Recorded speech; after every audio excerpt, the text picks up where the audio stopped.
Mahigit 1,000 aksidente sa kalsada dahil sa lasing na driver ang naitala mula Enero hanggang Setyembre ng taong ito. At kadalasan, tumataas pa ho yung bilang na yan kapag panahon ng Kapaskuhan. Kaya ang MMDA at LTO ay pumirma ng isang kasunduan para paigtingin ang pagpapatupad ng batas na Anti-Drunk and Drug Driving Act of 2013. Nakatutok si Mark Zambrano. Bagsak daw ang Pilipinas sa pagpapatupad ng drunk driving laws, ang RA 10586 o Anti-Drunk and Drug Driving Act of 2013. Ayon sa WHO Global Status Report on Road Safety, 1 out of 10 lang ang ating rating. Sa tala ng PNP Highway Patrol Group, mula Enero hanggang Setyembre ngayong taon, umabot na sa mahigit 1,000 aksidente sa kalsada dahil sa lasing na driver. Karaniwan daw, tumataas tuwing holiday season ang bilang na ito dahil maraming party. During Christmas season, increased by about 20%. So, that's what we want to prevent. And why the increase? So either pagod ka or yung lasing yung mga tao. So I guess that should be an indicator.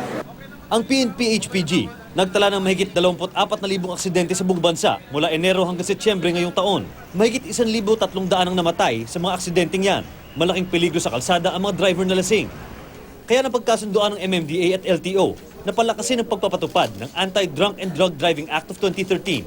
50 MMDA constables ang sinama sa unang batch ng trainees na dineputize ng Land Transportation Office o LTO kanina. Bahagi sila sa target na 500 deputized trainees na ikakalat sa buong bansa. Magdaragdag din ng breath analyzer units sa ipagagamit sa deputized officers sa buong bansa.